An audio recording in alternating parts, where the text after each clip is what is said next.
Menutup aurat dalam mazhab Syafi'i kita tahu auratul mar'ah fis sholat itu ada pengecualian ilal wajah wal kaffain.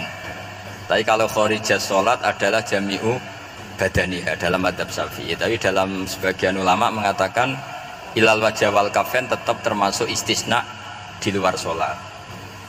Itu dari segi fisik ya atau zahir. Tapi sebetulnya juga harus dilakukan satrul aurat secara maknawi, menutup sesuatu yang buruk. Artinya kan gini ya, aurat itu kan sesuatu yang buruk kalau kelihatan gitu.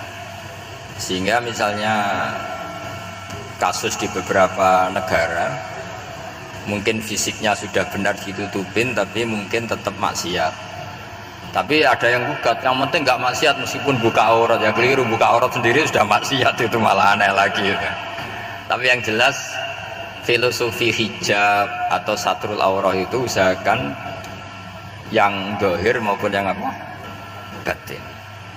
Karena Indonesia itu memang agak unik. Saya sering ketemu peneliti dari beberapa negara, meneliti Indonesia itu paling pusing.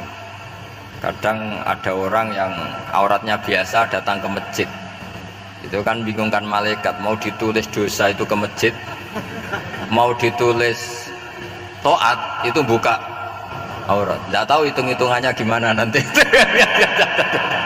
Tapi memang ya sudah seperti itu. Yang jelas standar aurat ya kita tutupin sesuai standar mazhab Syafi'i maupun mengikuti yang tidak apa Syafi'i, tapi filosofinya juga harus kita ikutin. Jadi dua-duanya harus kita ikutin sebagai perintah, bukan sebagai syarat. Itu beda loh, perintah sama syarat itu.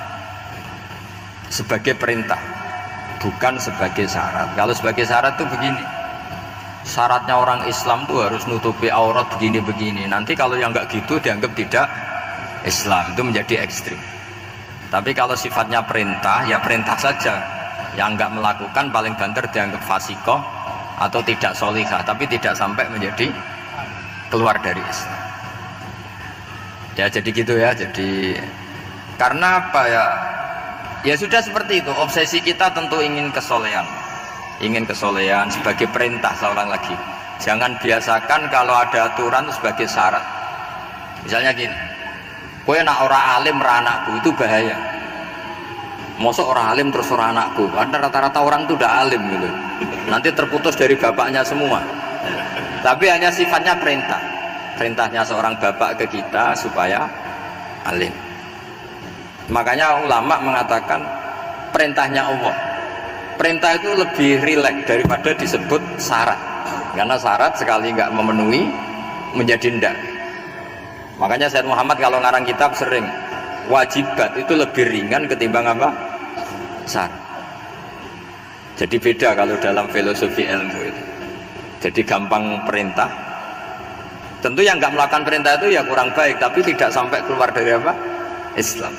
Karena perilaku kesolehan itu perintah, bukan syarat. Sehingga Nabi nanti ngendikan beberapa yang masyhur itu kan, syafaati li ahlil kabair min ummati. Meskipun umatnya yang nggak benar ya tetap diakui sebagai umat. Jadi beda perintahnya Nabi sih, semuanya kalau bisa soleh, harus bisa soleh. Tapi tetap ini sifatnya perintah, bukan syarat. Nggak bisa kamu mengatakan syaratnya orang Islam itu dalam beraurat begini, syaratnya soleh, nggak pernah maksiat. Memangnya Nabi nggak pernah maksiat? Ya saya kira demikian ya, cukup ya.